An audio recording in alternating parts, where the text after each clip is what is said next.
El pasado mes de noviembre debutó un programa que desde entonces ha sido considerado como un paso muy importante para el avance de la inteligencia artificial. Estamos hablando del Chat GPT. Básicamente se trata de un robot virtual que responde a todo tipo de preguntas. Puede realizar tareas por escrito y también conversar con fluidez. Las tareas las puede hacer en unos 100 idiomas, aunque su rendimiento varía dependiendo del idioma. Funciona mucho mejor en idioma inglés.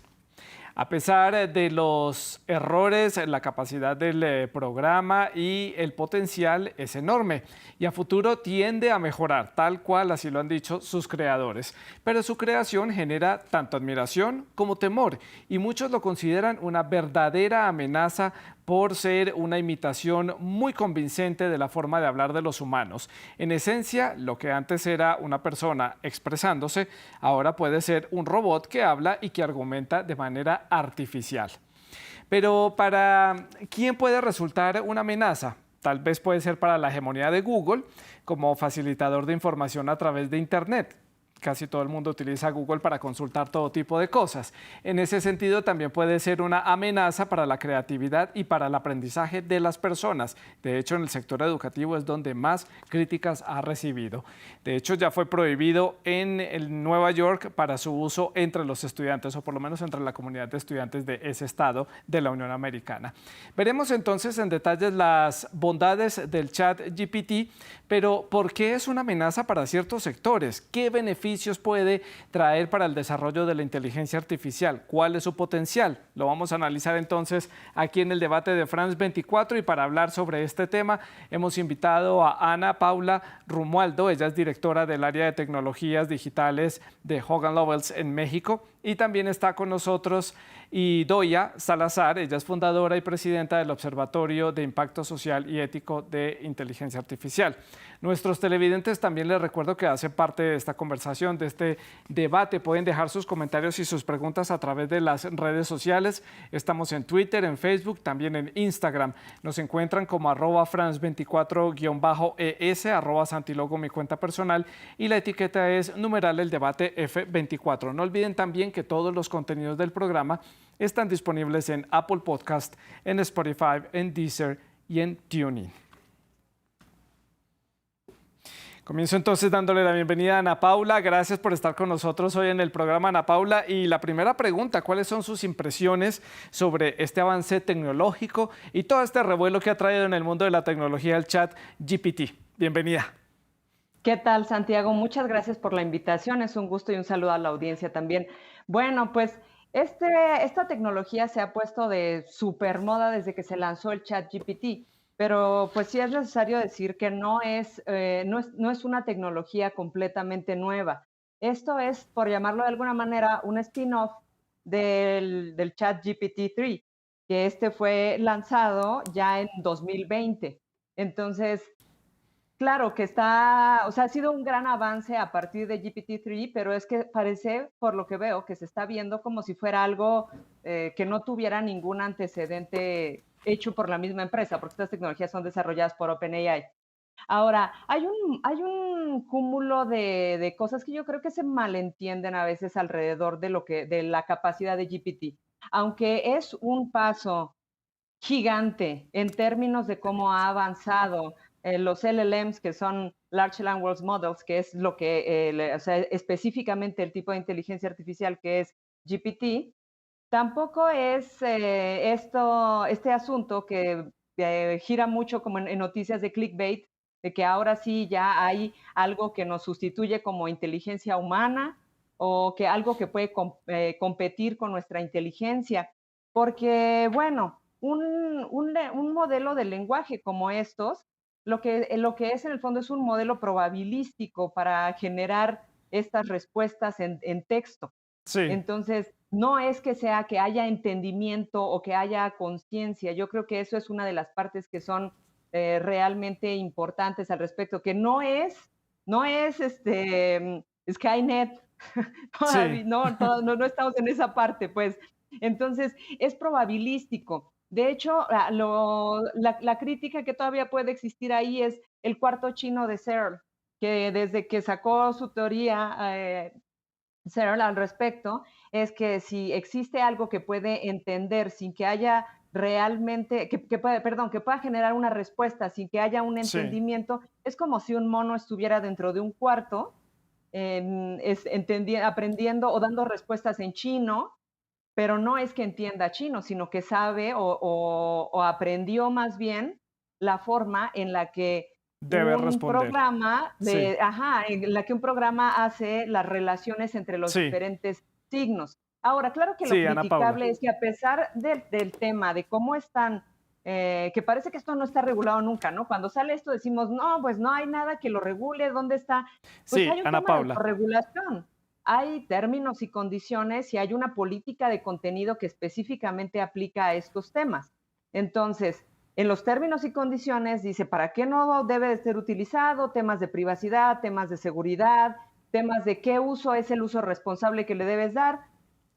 Y si violas esos términos y condiciones, se puede finalizar el uso que Sí, estés dando de esta herramienta. sí, Ana Otra de Paula. las cosas que Ana también Paula, especifica, sí, sí, ajá, Ana Paula, se me está adelantando mucho con los temas que vamos a ir analizando a lo largo del programa. Continúo con usted porque estamos teniendo un problema técnico con la conexión de nuestra otra invitada. Mientras retomamos la conexión, yo le pregunto entonces si esto es algo que ya existía en antecedentes y ya existían algunas tecnologías similares, ¿por qué tanto revuelo a partir de noviembre cuando fue presentado al público y por qué hay tanto temor al respecto? Primero, ¿por qué tanto revuelo si es algo que ya hemos visto antes? hay tanto revuelo porque se lanzó el chat que es de uso para todo el público. Entonces ya nos podemos meter tú y yo para decir, y justo aparte se lanzó en noviembre, entonces ya podíamos ponerle, hazme mis mensajes de Navidad para mi familia, para mis compañeros de trabajo, los de Año Nuevo. O sea, se lanzó justo en un momento en el que el público ya lo podía usar de forma masiva. GPT-3 no se podía utilizar de esa misma forma. Y también, pues el tema que como lo comentaste en la presentación, que lo mencionaste muy atinadamente, es que se prohibieron ciertos usos porque la gente lo empezó a utilizar, los estudiantes, por ejemplo, para presentar sus tareas.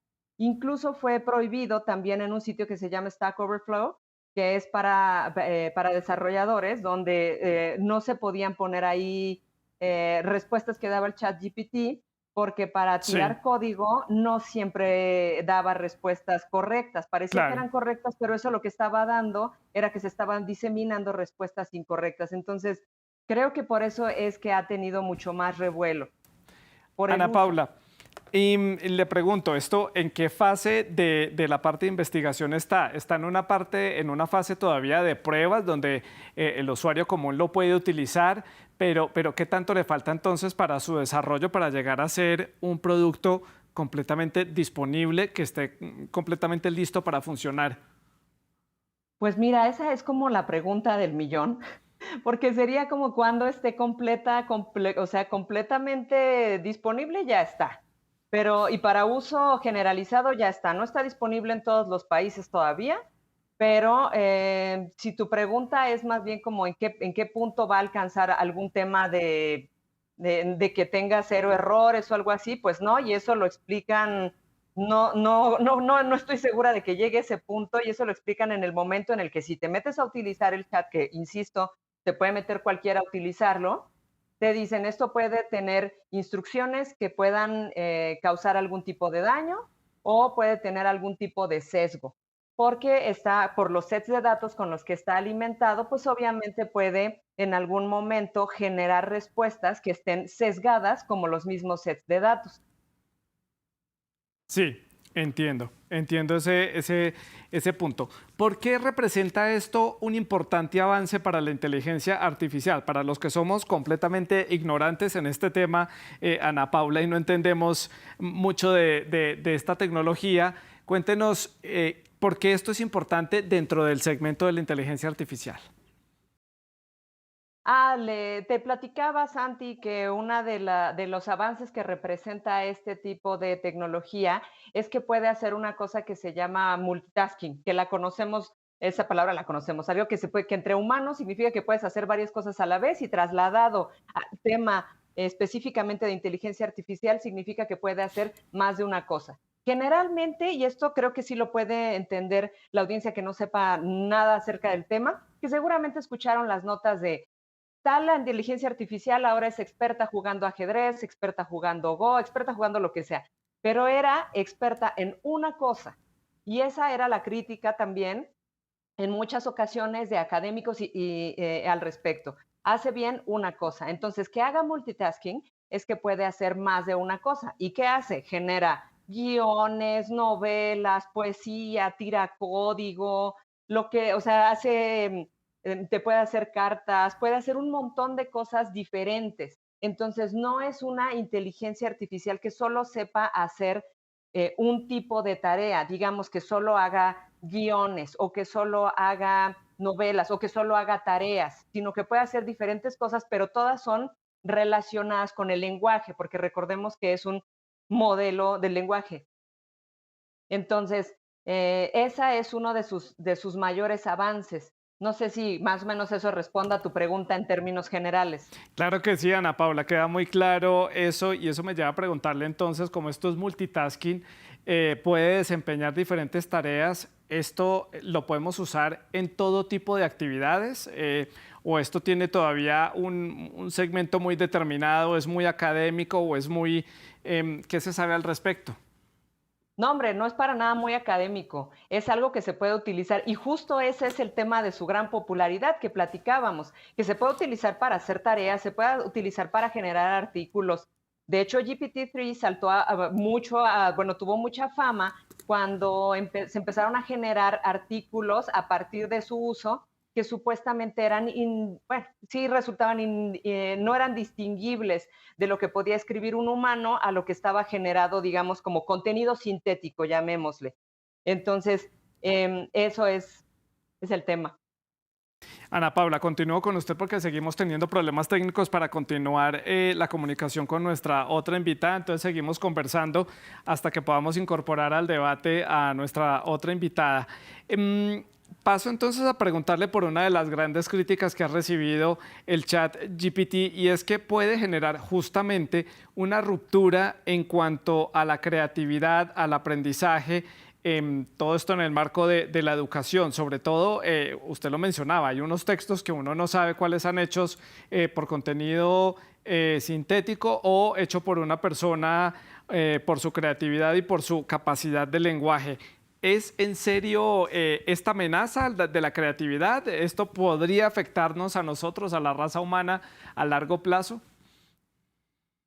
Puede generar ciertos estilos dependiendo de los sets de datos con los que se ha alimentado. Digamos, si yo pongo el estilo de algún escritor en específico, me puede generar un resultado que sea en ese estilo. Y eso fue lo que un fan hizo con la música de Nick Cave. Y entonces Nick Cave dijo, sí se parece a mi estilo, pero esto no tiene ninguna, o sea, no ha experimentado lo que yo experimenté para generar ese tipo de producto, bueno, ese tipo de resultado. Entonces ahí es donde vamos al tema de la creatividad. Ya si lo vemos desde el lado técnico, yo te podría decir que si está alimentado por diferentes sets de todo lo que sea, de cómo quieras que salga el producto, como sea que tú pongas los parámetros para que salga ¿Lo algo, meto ya? es que eso va a ser un producto de lo que se haya, de lo que se haya dado de input, o sea, de los sets de datos para que se produzca ese resultado, determinado estilísticamente o como resultado en general. Sí, Pero va a ser un estilo anterior. Entonces, cómo me va a salir el siguiente Nick Cave? O algo más conocido, ¿dónde me va a salir el siguiente guión de un Guillermo del Toro? Si yo pongo a que me salgan guiones tipo de Guillermo del Toro, me puede salir uno. ¿Cuándo me va a salir un nuevo Guillermo del Toro? Esa es claro. la pregunta de creatividad. Entonces, para el tema de creatividad, considero que puede no ser necesariamente la amenaza de la que se habla, Sí, pero también cuánto contenido hay que tal vez no es tan profundo o que tal vez no es completamente un estilo súper personal y hay mucho contenido que lo que se necesita para mantener el ritmo que se tiene de lectura y de atención en Internet, lo que se hace es producción de claro. contenido, uno tras otro, de forma masiva. Sí, Entonces, tal vez para eso sí pueda servir de cierta manera. Y de lo que te mencionaba, de que el artículo este con el que se hizo también famoso GPT, fue por GPT-3, por cierto, fue un tema de autoayuda. Y hubo también otro en el que el artículo, se le dieron parámetros muy específicos. Sí, Entonces, también depende del prompt o de la instrucción que se le dé ya concretamente en el chat GPT para ver cuál es el resultado que te da. A lo que te entiendo. llevo con esto es que aquí tenemos que, o sea, sí tiene el peso, sí tiene cierto peso, el tipo de instrucción y la calidad de la instrucción y el detalle que le dé la persona que está buscando el resultado Claro. concreto. Entiendo. Ana Paula, le invito para que le demos la bienvenida a esta conversación a Samir Estefan. Él es CEO de TechCetera y también es consultor de transformación digital. Él se encuentra en la ciudad de Bogotá, en la capital colombiana. Samir, gracias por atendernos a esta hora aquí en el debate de France 24, por atender nuestra llamada. Estábamos conversando con Ana Paula, tal vez los puntos más básicos, enterándonos y poniéndonos en contexto de lo que significa esto del chat GPT para los que no sabemos absolutamente nada de inteligencia artificial. Y quiero comenzar preguntándole el punto básico de esta discusión, sus impresiones, lo que significa este avance tecnológico que ha tenido tanto revuelo a nivel internacional desde que fue presentado en noviembre. Hola Santiago, hola Ana Paula, hola a todos. Sí, yo creo que hay varios temas. Ana Paula tocó un par que me parecen muy importantes y es, el primero es que no es magia, ¿sí? ChatGPT le puede a uno entregar, digamos que depende también de la calidad de la pregunta, de los parámetros que seamos capaces digamos, de introducir. Lo hemos visto con otras herramientas de inteligencia artificial, por ejemplo, como Midjourney. ¿Sí? Quienes hoy producen dibujos fantásticos a través de Midjourney han trabajado en aprender cómo se le debe pedir y cuáles son las instrucciones que se le debe dar al algoritmo. Entonces, yo creo que el primero es eso, no es magia. El segundo es, este es el futuro, así como hemos visto durante años que cada vez tenemos herramientas tecnológicas que nos permiten hacer cosas de una manera mucho más rápida, mucho más óptima, mucho más productiva. Este es uno de esos que creo que ha causado el revuelo, sencillamente porque lo estamos viendo aplicado, digamos, a tareas más, entre comillas, normales, mundanas, ¿sí? Inteligencia artificial se utiliza hoy, por ejemplo, para detección de cáncer, pero eso es un nicho muy específico.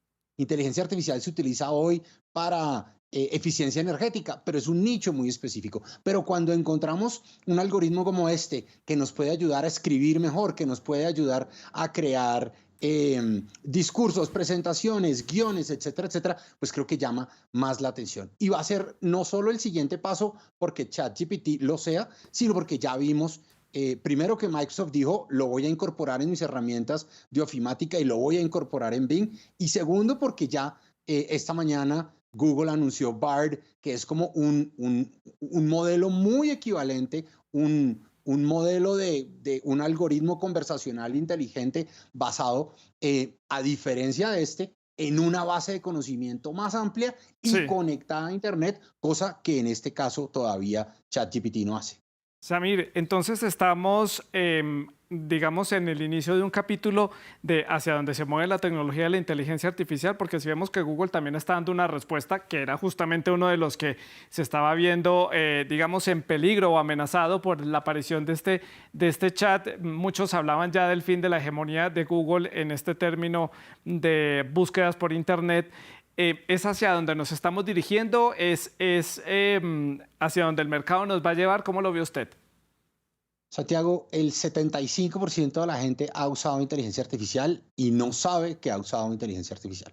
Desde hace unos 8 años que empezamos de verdad a ver aplicabilidad de muchos de los modelos de inteligencia artificial, la gente los ha empezado a usar sin saber. Hoy en día este es uno de ellos en donde efectivamente la gente dice, ok, voy a usar esto. Pero sí, efectivamente vamos a ver cada vez más implementaciones de diferentes modelos de inteligencia artificial, de diferentes modelos de algoritmos que incorporaremos dentro de nuestros flujos de trabajo, de vida, etcétera, etcétera. Claro, lo que pasa es que aquí estamos conscientes que lo vamos a utilizar. Lo que usted dice, muchas veces en nuestra vida diaria puede que la hayamos utilizado y no lo sabemos. En este momento estaba pensando yo en dónde pude haber utilizado inteligencia artificial en mi vida diaria. No se me ocurre ningún escenario, pero aquí en este tal vez eso también ayuda un poco más al revuelo porque las personas sienten que están teniendo acceso a esta tecnología que aparentemente era tecnología muy avanzada, guardada para cosas espaciales o para desarrollos médicos y ahora está pues simplemente a la disponibilidad de la mano, pero ya desde antes la teníamos. Ana Paula sigue con nosotros en México, también es parte de esta conversación. Ana Paula, quiero preguntarles por este tipo de situaciones que se han empezado a presentar de restringir el uso de, por ejemplo, del chat GPT, por ejemplo, en el estado de Nueva York, dentro de la comunidad académica, dentro de la comunidad de los estudiantes de secundaria, porque se les estaba facilitando mucho las respuestas para los exámenes, las respuestas para las tareas. Esto a nivel educativo, netamente, puede empezar a generar problemas. Ya lo estamos empezando a ver. ¿Cómo lo analiza Ana Paula? Gracias por la pregunta, Santiago. Bueno, nada más antes de ir con esa pregunta, me gustaría decirte que tal vez una de las cosas en las que hayas utilizado inteligencia artificial ha sido cuando escuchas los descubrimientos semanales o cuando escuchas, perdón, los descubrimientos semanales de Spotify. Ahí es inteligencia artificial aplicada a ver, predice si conforme con lo que tú has escuchado, esta música te puede gustar.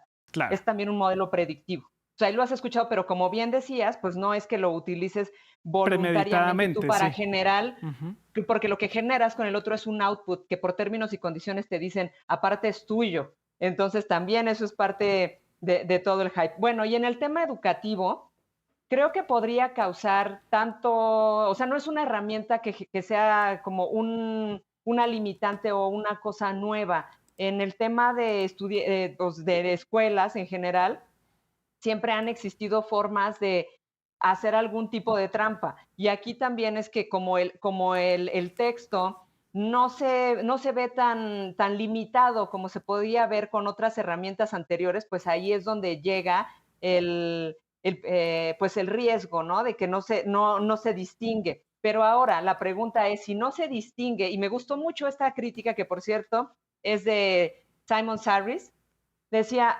si no le estamos quitando la máscara a algo mágico o algo que sea perfecto, tal vez estamos quitándole la máscara a que nuestra barra es bien baja. Claro. Entonces, eso tal vez expone que en el tema educativo, tal vez la barra también era baja y entonces se está pudiendo hacer cierto tipo de tareas, cierto tipo de papers se pueden hacer que sean aceptables, porque tampoco es que el contenido sea por sí solo esté completamente bien hecho. Y vuelvo al tema de cómo se le da la instrucción. Claro. Entonces, esas son mis consideraciones al respecto. Samir, su impresión sobre este tema. Santiago, esto ya lo vivimos con el computador, esto ya lo vivimos con el internet, esto ya lo vivimos con la calculadora. Mire cómo funcionan hoy en un colegio o en una universidad los exámenes de cálculo o trigonometría. Lo importante no es la respuesta, porque la respuesta la puede sacar el estudiante o de una calculadora gráfica o lo puede sacar de internet. Lo importante es el proceso. Y creo, y ahí coincido con Ana Paula en un tema, y es, de pronto no es que la vara esté baja, de pronto es que estamos midiendo con la vara que no es. ¿Sí? Entonces, tenemos que entender que estas herramientas van a ser parte de las herramientas laborales con las cuales van a trabajar las personas. Yo he puesto en un par de artículos que he escrito en TechCetera el ejemplo de cuando aparecieron los primeros computadores capaces de manejar gráficas, hubo muchas facultades de arquitectura que se negaron a utilizar aplicaciones de tipo CAD. ¿Sí? Hoy en día un arquitecto que no sabe utilizar aplicaciones de tipo CAD no es un arquitecto empleable. ¿Sí? Lo mismo va a pasar con esto. Lo importante es entender cómo hacemos para medir realmente el conocimiento de los estudiantes, ¿sí? Y que la medición que yo esté haciendo no sea, digamos, susceptible de hacer esta trampa. Pero incluso en ese caso, la compañía OpenAI anunció que está sacando básicamente un servicio con el que cualquier profesor puede entrar y validar si ese texto fue construido a partir de un algoritmo de inteligencia artificial. Pero sí creo y coincido con Ana Paula. Uno, tenemos que cambiar la barra, no solo de altura, ¿sí? Sino que tenemos que cambiar la barra de cómo lo medimos. Y de nuevo, ya lo hicimos, por ejemplo, como digamos, la manera en cómo miramos y medimos el conocimiento de quienes toman materias como cálculo, matemáticas, trigonometría, no basándonos solo en el resultado final, sino poniéndolos a mostrar el proceso para validar que efectivamente sí aprendieron lo que tenían que aprender. No importa el resultado de la operación, lo que importa es el proceso con el que se logró llegar a ese resultado. ¿Es esto otra vez otro episodio en el que vuelve a quedar sobre la mesa este debate sobre si este tipo de tecnologías de la inteligencia artificial debe de tener un marco legal, unas leyes que regulen este tipo de usos? La pregunta para los dos, hago la ronda entonces a la inversa. Ana Paula, su opinión. Ya usted nos daba unas cuantas luces al inicio del programa sobre esta parte legal, pero esto debe tener unas cláusulas, un marco que encierre un poco la actividad. Gracias por la pregunta, Santiago. Pues uno de los temas justo que están candentes ahorita son las propuestas de regulación en materia de inteligencia artificial. En México no tenemos una propuesta, pero sí que la hay en Europa y en Estados Unidos. Estas propuestas están más encaminadas al tema de cómo se utilizan los datos personales y específicamente los datos personales sensibles en los modelos predictivos y qué tanto pueden generar algún resultado de discriminación. Entonces, en este caso, ahorita, ya si me preguntas de ahorita qué tenemos con el ChatGPT, autorregulación con sus términos y condiciones, y Sí, la sección que tiene también de confidencialidad y datos personales, que si tienes algún tema ahí de datos personales, pues tienes que generar una cosa que se llama Data Processing Addendum o una adenda de tratamiento de datos personales para que no exista ahí ningún tema, porque es de lo que le impacta sí. al chat GPT es lo que está actualmente sí regulado en específico, que es datos personales. Creo que eventualmente, sí, dado el uso que se le está dando cada vez para las personas masivo de estas herramientas de inteligencia artificial, sí, puede ser que se necesite algún tipo de regulación, pero yo no, aunque sea abogada, no soy del equipo que piensa que si no hay regulación no hay nada. Yo más bien pienso que se tiene que estudiar bien cómo es que se requiere una regulación, cuáles son los detalles que requiere una regulación y no caer en el error de que simplemente aventarnos a hacerla porque algo está utilizado masivamente y puede representar llamémosle, o que se le llame peligro. Porque si hay algo peor que no tener una regulación, no tener una regulación en un tema en el que se mencione que se necesita regulación, es tener una mala ley. Eso sí Claro. puede ser peor. Samir, su opinión sobre el marco legal, ¿necesario o no? Yo creo que más que, sí, pero yo creo que más que un marco legal necesitamos un marco ético. Y ahí tenemos un gran problema. Y es que definir éticamente lo que puede o no puede hacer, o la respuesta que debería tener un algoritmo de inteligencia artificial, depende mucho de la cultura en donde estamos. Hay un ejercicio bien interesante que se hizo algunos años, se había hecho hace muchos años con un tranvía, pero lo convirtieron a un vehículo autónomo que tiene que tomar una decisión, sale de una curva y el vehículo tiene que tomar una decisión de si atropella una persona mayor de edad que está en la mitad de la calle o vira y atropella a tres jóvenes que están sentados. Y depende de la cultura en donde usted hace esa pregunta, la respuesta es diametralmente diferente. Para los japoneses hay que proteger la vida del adulto mayor. Para los norteamericanos hay que proteger la vida de los jóvenes. ¿Sí? Entonces, el reto que tenemos es cómo logramos una homogenización real de un marco legal de hasta dónde debería la inteligencia artificial utilizarse y deberían quienes están expuestos a ellos estar informados de eso, pero detrás de eso hay un debate mucho más grande y es ese marco ético sobre el cual deberíamos hacer el desarrollo y la programación de esos algoritmos y, digamos, en ese caso del vehículo, ¿quién es responsable? ¿Es responsable el dueño del vehículo? ¿Es responsable quien desarrolló el software? ¿Es responsable la fábrica que lo fabricó? Ahí tenemos un hueco muchísimo más grande que el legal. Pero coincido, no podemos dejar todo al libre albedrío. Creo que Sí. necesitamos por lo menos unos marcos que por ahora Europa pareciera ser el que está liderando en tratar de crear algo bajo los cuales todo el mundo se pueda guiar. En ese orden de ideas, Samir, entonces, la parte ética, ¿cómo utilizar esto de la mejor manera? ¿Cómo instaurar esa parte ética? ¿Cómo combatir la desinformación y cómo poner ciertos límites? Porque esto no es infinito tampoco. Entonces, esa parte, ¿cómo se puede llegar a construir? Sí, yo creo que hay varios temas ahí que son importantes. El primero es de quien lo desarrolla, ¿cierto? El segundo es de quien lo usa. Y ahorita María Paula hablaba de autorregulación. Yo creo que tenemos que estar preparados para enseñarle a nuestros hijos cuál es el efecto real de utilizar este tipo de herramientas, ¿cierto? Para que ellos puedan tomar una decisión informada. ¿Listo? Creo que todas las personas que hoy están jugando con el algoritmo súper chévere tienen que entender qué pasa con sus datos.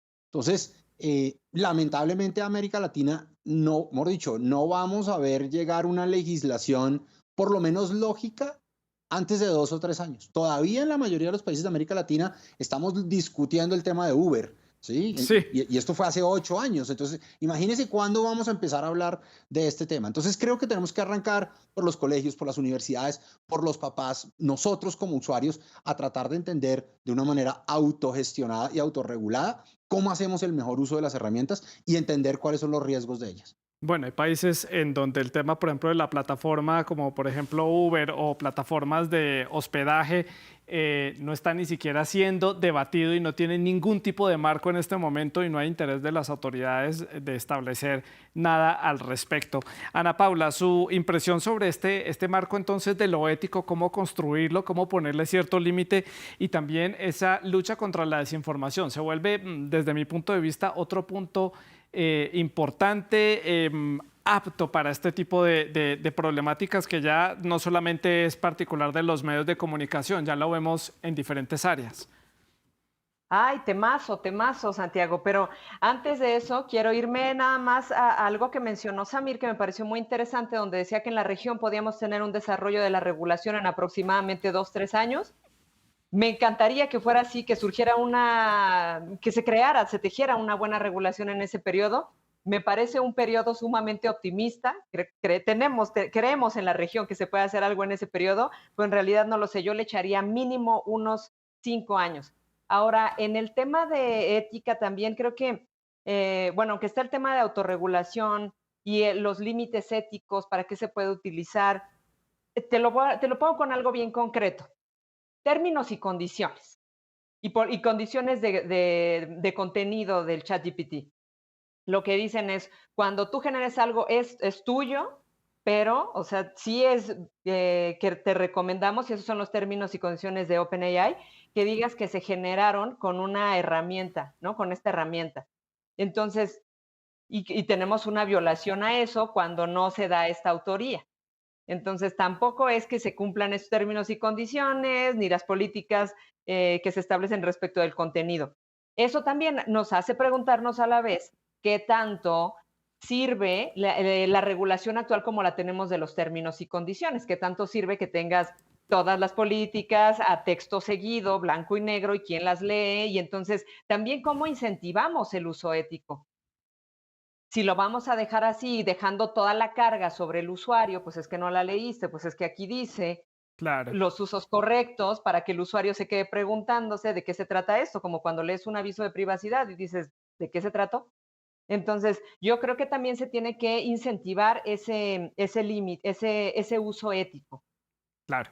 Me quedan ya un par de minutos para finalizar el programa, Ana Paula, Samir.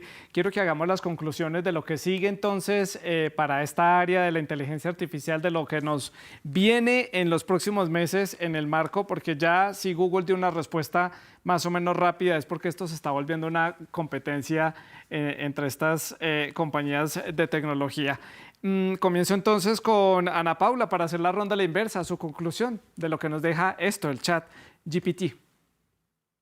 Yo creo que mi conclusión al respecto es que entendamos que aunque tiene a la comunidad embelesada con el tipo de respuestas que es capaz de producir y la rapidez, entendamos que esto no es magia, no es magia, esto es ingeniería. Esa es mi conclusión.